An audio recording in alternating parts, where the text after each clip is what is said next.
আসসালামু আলাইকুম। সিঙ্গাপুরে যারা আনস্কিলে অলরেডি চলে গিয়েছেন তারা চেষ্টা করবেন ওই কোম্পানিতেই থাকার জন্য।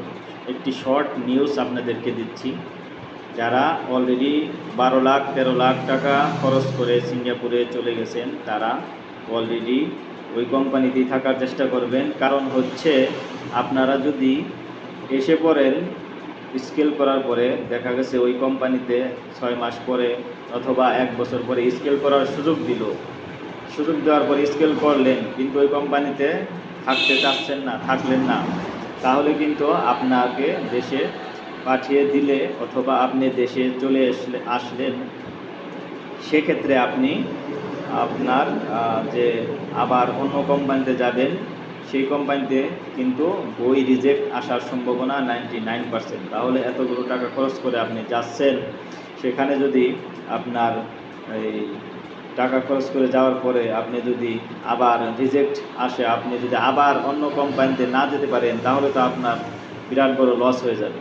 এটা আমার অভিজ্ঞতা থেকে বলছি, এবং যারা অলরেডি সিঙ্গাপুরে গিয়েছেন তাদের সব কিছু বিস্তারিত কয়েকটা কল আসছিল, জেনে শুনে তারপরে আপনাদেরকে নিউজটা দিলাম। তো আশা করি সবাই বুঝতে পারছেন। সংক্ষেপে বললাম, বিস্তারিত অনেক কিছু কথাই বলার ছিল। আমি একটা কথাই বলবো, আপনারা যে কোম্পানিতে গিয়েছেন ওই কোম্পানিতেই একটানা 5 বছর থাকেন, যে পর্যন্ত চালান না ওঠে। আর কোম্পানি যদি না রাখে সেটা আলাদা বিষয়, যদি রাখে তাহলে থাকবে। আশা করি সবাই বুঝতে পারছেন, এবং এই চ্যানেলটি সাবস্ক্রাইব করে রাখবেন। অন্য যে কোনো নিউজ পাওয়ার জন্য আপনারা সাবস্ক্রাইব করে রাখতে পারেন। সাবস্ক্রাইবার করে রাখলে আপনার পরবর্তীতে নিউজগুলো আপনি পাবেন। জাযাকাল্লাহু খাইর। আসসালামু আলাইকুম ওয়া রাহমাতুল্লাহ।